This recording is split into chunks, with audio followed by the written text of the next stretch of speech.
Bonjour à tous, je m'appelle Stéphanie, je suis auteure et je m'amuse pour cette chaîne YouTube à tirer des cartes au hasard dont je m'inspire pour créer et vous offrir des histoires originales. Cette semaine, j'ai tiré les cartes un prince, un djinn et une chanteuse à la voix magique. Je vous propose donc la lecture de ma nouvelle de fantaisie, Le Secret. Les doigts du prince Asmar glissèrent sur la statue en pied le représentant. Il était impressionné. Le sculpteur avait donné tant de finesse à son art qu'il avait l'impression qu'une cape drapait réellement le corps du prince statufié. Même les yeux de pierre semblaient réels tant ils étincelaient. Seule la froideur du marbre rappelait que cet objet n'était pas doté de vie. Asmar. Le prince se raidit, l'oreille aux aguets. Majestueux, Siffla le roi Zafir dans son dos, et Asmar plia aussitôt l'échine. Ses yeux virevoltant dans ses orbites, cherchant l'origine de la voix qui le hantait ces derniers jours. redresse-toi, mon fils. Aujourd'hui est sans aucun doute ton dernier jour en tant que prince. Tu seras roi d'ici peu. Vous êtes encore jeune, père, grâce au talent de notre merveilleuse cantatrice. Mais en réalité, je suis épuisé. Asmar fronça les sourcils, ne saisissant pas le sens de ces dernières paroles. Mais déjà le roi l'éloignait de la statue, l'entraînant sur le haut balcon, parlant avec emphase. Dès qu'ils y mirent un pied, des acclamations s'élevèrent de toutes parts. Regarde-les, ils sont prêts. Ils savent que tu seras un grand roi. Asmar sourit et salua, avant que son père ne l'entraîne à nouveau à l'intérieur. Il est l'heure! Tonna-t-il, et une myriade de serviteurs levèrent des voiles et ouvrirent des portes. Une foule d'hommes entra, une marée humaine de révérence, bien basse, saluant le prince et son père. Gloire au roi Zéphyr et gloire à son successeur, le prince Asmar! Au futur roi Asmar! Tonna le roi. Le vin sucré coulait à flots, tandis que des femmes aux voiles multicolores faisaient danser des plateaux d'argent chargés des mets les plus délicats. Toute la noblesse zaïrite se pressait autour d'Asmar, s'attirant par tous les moyens ses faveurs.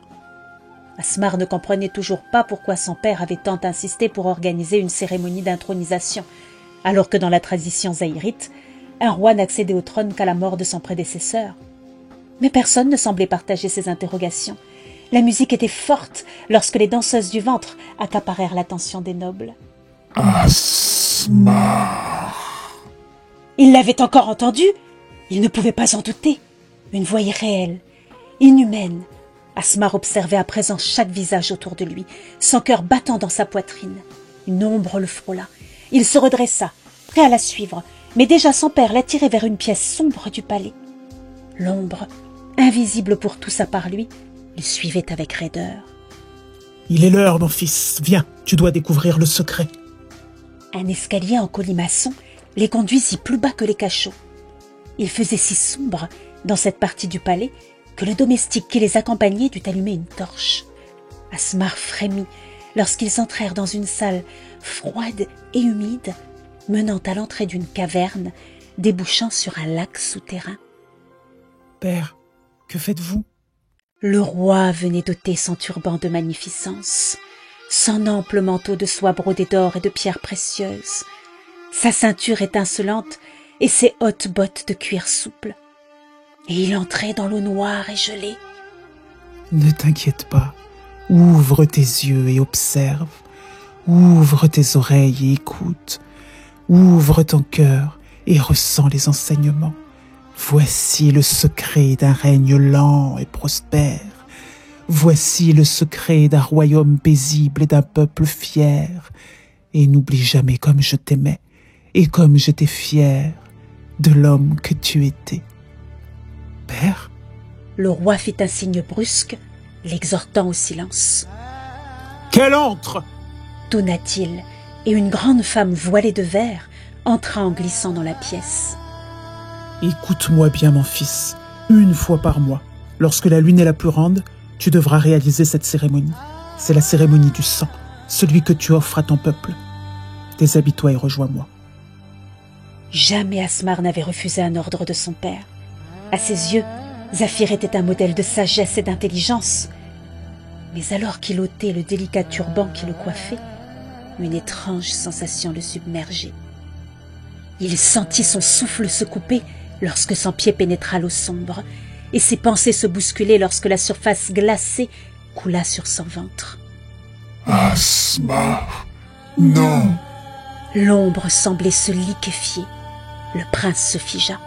Tu es un brave fils, et tu seras un sage roi. Avance, mon fils, rejoins-moi. Prouve ta force et ta loyauté.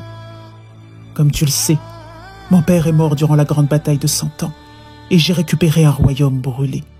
Un peuple effrayé, fatigué, usé par les affres de la guerre, et des caisses vides. Et pourtant, tout a changé en quelques années, grâce à une rencontre. Un secret. Le secret de cet homme. D'un geste gracieux, le roi désigna le serviteur qui attendait, le dos droit et la tête haute, son bras ne faiblissant pas sous la charge de la torche qu'il levait devant lui. Les sourcils d'Asmar s'arquèrent. Comment un simple serviteur avait-il pu influer le destin d'un royaume? C'était un homme des plus banals. Asmar le fixait sans comprendre. Mais alors qu'il allait questionner son père, tout son être se raidit.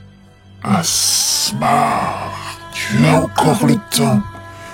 Enfuis-toi. Le visage de l'homme bougeait, ses yeux changeaient sans discontinuer de couleur, sa peau s'irisait étrangement, sa barbe semblait danser sans une brise de vent. Par quel maléfice, les djinns! Ils existent encore, et si on sait où les chercher, on les trouve assurément. Un djinn? Notre secret, le don de ce royaume, mon fils. J'ai fait un pacte pour assurer la gloire et la pérennité de ce royaume. Tout ce que tu as à faire, c'est perpétuer les cérémonies du sang. Père, c'est impossible. Regarde. Écoute et retiens. N'aie pas peur de la mort, elle ne t'embrassera qu'au moment où tu le désireras. C'est pour cela qu'elle est là. Asmar observa d'un œil anxieux la femme vêtue de vert, qui, stoïque, restait de marbre à leur conversation. N'aie pas peur de la douleur, apprivoise-la. Sois un grand roi, Asmar. Asmar, Asmar. L'ombre l'implorait maintenant, alors que les yeux du serviteur le fixaient. Un chant étrange s'éleva, dans une voix rauque et profonde. Le domestique sifflait, crachait des mots inconnus aux tonalités effrayantes. Asmar sursauta en sentant l'eau du lac devenir épaisse et gluante autour de son corps. Zafir, les yeux fermés, levait les bras au ciel. Domestique la douleur, accueille-la avec reconnaissance. L'épaisse substance du lac remontait sur la peau des deux hommes, les brûlant comme du fer rouge. Asmar, Asmar, il ne te reste plus beaucoup de temps. Fuis. Asmar voyait l'ombre onduler, affolé, mais il était incapable de bouger. Il haleta avant de serrer les dents, silencieux, alors que son regard anxieux dévisageait à présent son père. De longs sillons noirs s'étirèrent du lac, remontant le long du cou, descendant le long des bras du roi et du prince, dont la douleur devenait insupportable. Dans un mouvement brusque, les langues noires se fichèrent dans les chairs, des geysers de sang, tourbillonnant avec violence autour des deux hommes. Jamais Asmar n'avait connu de tels maux. Asmar! L'impression d'être brûlé à vif, d'être écorché vif, dépecé vif. Il avait envie de fuir, de courir, d'hurler. Seule la fierté l'en empêchait. Son père demeurait immobile et silencieux, malgré la forte pâleur qui le gagnait. La tête tournait à Asmar à présent, et il sentait qu'il était à deux doigts de défaillir. Il sentait la mort le frôler. Il la sentait si proche qu'il ressentait son souffle dans sa nuque. Et alors qu'il allait abandonner, il l'entendit. La voix claire et cristalline de la femme en verre. Une voix si fraîche, si vivante, qu'elle coulait littéralement le long de son corps, apaisant chaque douleur. Là où la voix passait, l'eau pâteuse du lac reculait, le sang cessait de couler, les chairs se refermaient et cicatrisaient. Bientôt, plus aucune douleur ne se fit sentir, et il eut l'impression de revenir à la vie. Un regard vers son père le terrorisa. Le roi n'était plus là. Son âme était partie. Il n'était plus qu'une coquille vide. La musique de la cantatrice l'avait sauvé lui, mais elle n'avait pas épargné le roi. Il s'extraya étonnamment facilement de l'eau ensanglantée et il porta ses bras vers son père. Le roi Zéphyr était devenu si léger. Ses yeux voilés fixaient l'infini. Asmar les referma avec la plus grande des douceurs. L'ombre avait rapetissé. Elle semblait accablée. La douleur ressentie plus tôt lui paraissait maintenant une caresse, à côté de ce que le prince ressentait présentement. Votre Majesté. Le domestique et la cantatrice s'étaient agenouillés, le regard rivé vers le sol. Qu'avez-vous fait? Qu'avez-vous fait à mon père? C'était son choix, sa volonté. S'il l'avait désiré, la cantatrice aurait pu prolonger sa vie à l'infini. Le roi Zéphyr mérite un enterrement royal. Gloire au roi Asmar! Une musique qui brise les cœurs. Un drapeau qui flotte. Des voix qui parlent. Des pleurs. Beaucoup de pleurs. Asmar vivait l'instant sans le vivre, comme si la réalité avait été masquée par un voile de brouillard, ne laissant filtrer que de pâles images immobiles et des sons assourdis. Gloire au roi Asmar! Gloire au roi Asmar! La solitude et le silence soudain, lourd et pesant. Les jours défilaient-ils vraiment? Pourquoi était-il si difficile de respirer, de parler, de comprendre les gens autour de lui? Asmar. Asmar. Cette voix, l'ombre était toujours là, fidèle à sa seule vue. Le domestique aussi était toujours là. Le suivant, comme s'il le surveillait, silencieux comme un chat, ses yeux brûlants, le poursuivant cependant à chaque instant. Qu'est-ce que tu m'as fait? Qu'est-ce qui m'arrive? Tu t'habitueras avec le temps. Réponds-moi! Je suis ton roi! C'est le sacrifice que ton père a concédé pour un royaume puissant et prospère. Les contre-coups de la cérémonie du sang sont difficiles à gérer au début, mais au fil du temps, ce sera plus facile. Tu apprendras. Combien de temps? Tout dépendra de toi. Comment diriger mon royaume si je suis comme ça? Ne t'inquiète pas, je m'occupe de tout. Je suis le roi Asmar. Je suis le dirigeant de ce royaume. Bien sûr, mon roi. Pourtant, Asmar n'était pas parvenu à s'extraire de son état cotonneux avant que la nouvelle cérémonie du sang ne débute. Un mois s'était donc passé. La douleur fut encore plus puissante, l'assommage en résultant plus terrible. Pourtant, par instants, il semblait se réveiller dans un corps alerte, qui parlait d'une voix charmante, mangeait, riait, avant de replonger dans un coma lourd et pâteux. Asmar. Qui me parle? Qui me torture sans arrêt? C'est moi. La silhouette sombre s'extraya de sous un voile. Il n'est pas là. Qui? Le djinn. Je crois que non. Qui es-tu? C'est moi, Asmar. C'est moi. Ou ce qu'il reste de moi après de longues et pénibles années de cérémonie de sang. Père? J'ai essayé de te prévenir, mais il veillait. Il faisait tout pour t'avoir sous son contrôle. Asmar, écoute-moi bien. Il te manipule. Tu es victime de son charme. Tu dois faire cesser ce rituel. Mon roi? Asmar sursauta. Quelqu'un était là, près de lui. Même dans le brouillard qui l'entourait, il l'entendait. Une main se posa sur la sienne et, étrangement, il en sentit à peine le toucher. Un voile vert vola devant ses yeux. Aidez-moi, Souffla-t-il.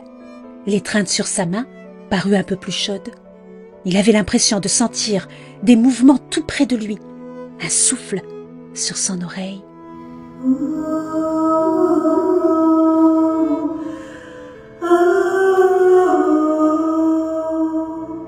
Le voile vert brillait. Il le voyait mieux maintenant. Et la main était de plus en plus chaude. Les images autour de lui retrouvaient leur netteté. Il est très fort. Je vois cela. Comment mettre fin au pacte de mon père? En faisant un autre. Le visage de la femme était tout près du sien, et il voyait la couleur de ses iris danser étonnamment. L'ombre noire, discrète mais présente, se penchait sur son épaule. Un nouveau pacte. Avec vous? Elle acquiesça silencieusement, et l'ombre derrière elle parut longuement réfléchir avant d'acquiescer à son tour. Quel genre de pacte? Le genre qui reprend les anciens termes relatifs à un royaume puissant et prospère, mais sans les cérémonies du sang. Comment vous feriez cela? J'ai mes atouts. Asmar ne voyait que ses yeux, mais ils brillaient tant qu'il la soupçonna de sourire. Et que voulez-vous en contrepartie? Je veux être reine. Asmar se raidit, les sourcils froncés. Pourquoi cette demande? Qu'est-ce que cela cache? C'est un pacte, mon roi, et votre seule issue de secours face à l'envoûtement que vous subissez.